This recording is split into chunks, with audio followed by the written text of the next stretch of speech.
And it began one day when I stopped to watch the children. They were building a city.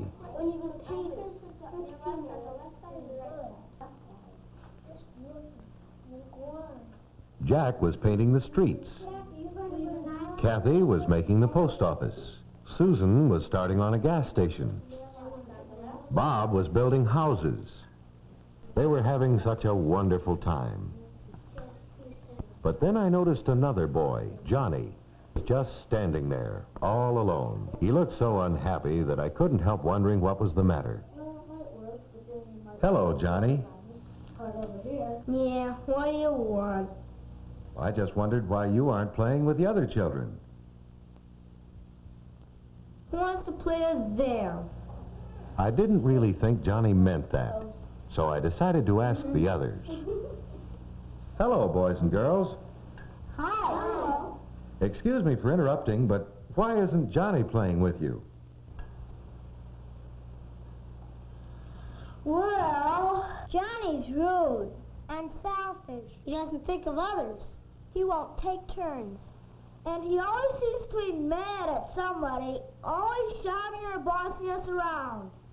Maybe he doesn't mean to be selfish, but he is. He just doesn't know that you have to be nice to get along with others. Can't you children help him get along? We tried, but it didn't work. Why? What happened? He just... Wait. Let's remember it's more courteous to take turns. We did let him play with us, but you should have seen what happened. Whenever we tried to talk about what we were going to do, Johnny kept interrupting. Wouldn't give any of us a chance to say anything. He thought all our ideas were corny.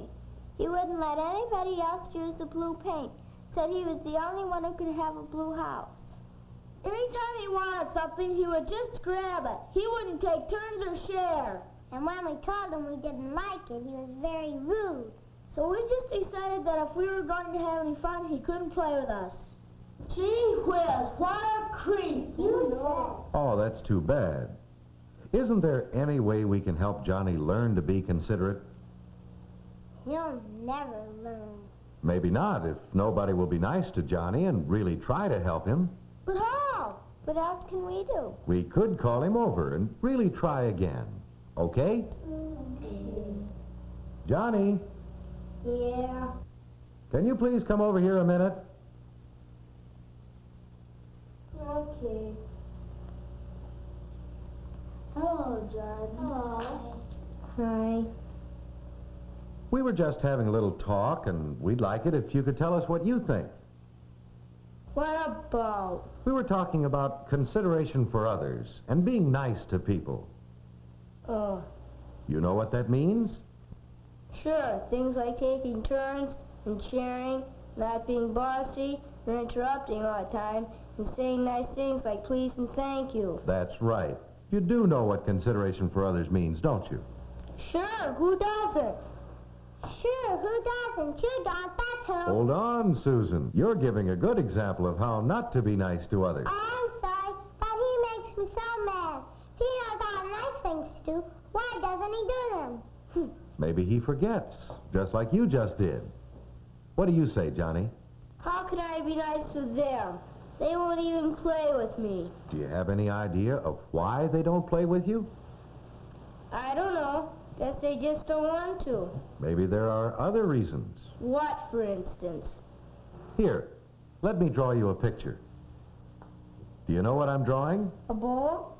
No, I have something else in mind. Now, what is it? A face. What kind of face? A smiling face. Yes, a happy face. Now, what's this? An unhappy face. Right. Now let's give them names. Let's call this one Smiley. And this one Sulky. Now, if Smiley and Sulky both came over to your house and wanted to play with you, which one would you rather play with? This one. Why? Because he's happier. He'd be more fun to play with. Yes, I agree. Now, look over here, Johnny.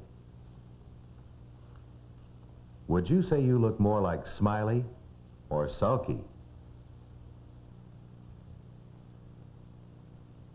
Would you want to play with you, the you that we see in the mirror?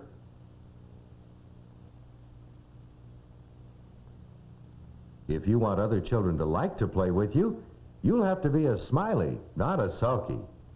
That doesn't have to be so hard. In fact, if we change Sulky's selfish face to a happy, considerate of others face, he becomes a Smiley too. All right, let's see you try it. I mean, change your unhappy face into a happy face, like Smiley's. Smile, Johnny. Come on. Try. There, that's better. If you can keep that happy face and remember to be considerate to others, I'll bet the other children will like to have you play with them. Sure. Sit down here, Johnny.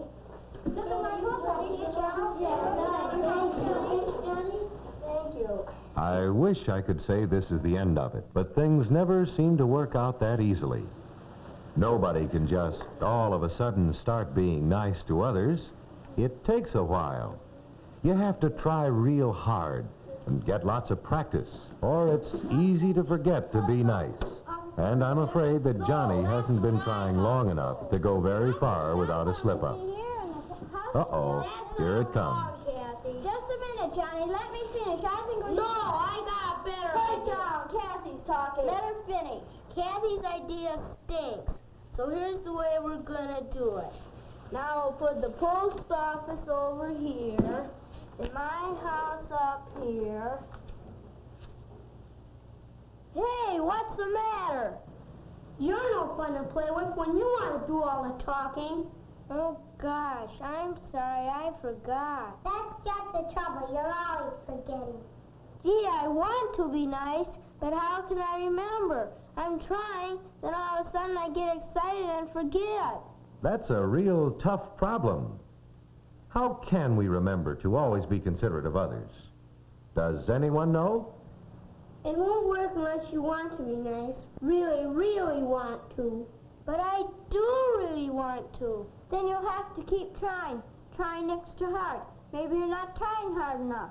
The more you try and be nice, the easier it gets. Oops, excuse me, my shoe's untied.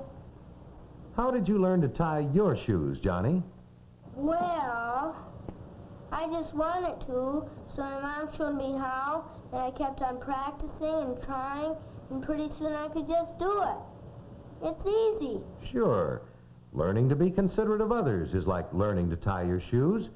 You've been shown how. Now it's up to you to practice and keep trying to be nice. Pretty soon it should be as easy as tying your shoes. But what if I keep forgetting? I know what to help Johnny remember. It's like we do at our house. It started one night around the dinner table. We don't want to call you children down in front of company or friends, but how can we remind you when we think you are forgetting to be considerate of others? Is there any way we can let you know you are being selfish without talking about it in front of others? Maybe we could work out some signal that we all know means stop. You're not being nice. I know, how about this? Hey, that's a good signal. It shows us that we should be thinking about being nice. That's good. Shall we all agree that any time one of us is starting to be selfish or rude or inconsiderate, and one of us goes, that's to remind us to be courteous? And it works. Just so everyone takes it the right way and doesn't get mad. Sounds like a good idea, Kathy. Shall we all try to help Johnny remember by giving him the signal when he forgets? Yeah. Okay, Johnny? Sure. Well then, so.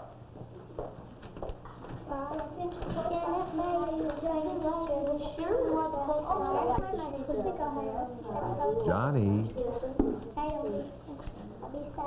Well, it should work if Johnny really wants it to and tries hard enough. When Johnny starts to forget and the others signal to help him remember, he has to be a good sport about it. But most of all, Johnny has to make himself remember, so his friends won't have to remind him all the time. Then he'll start really being considerate of others. And if Johnny keeps trying hard it won't be long before he'll be nice all the time. Then it will be easy, and Johnny will know that he's like Smiley, and other children will like to play with him. How about you? Do you ever forget to be considerate and act like a sulky? Or do you always try to be a Smiley?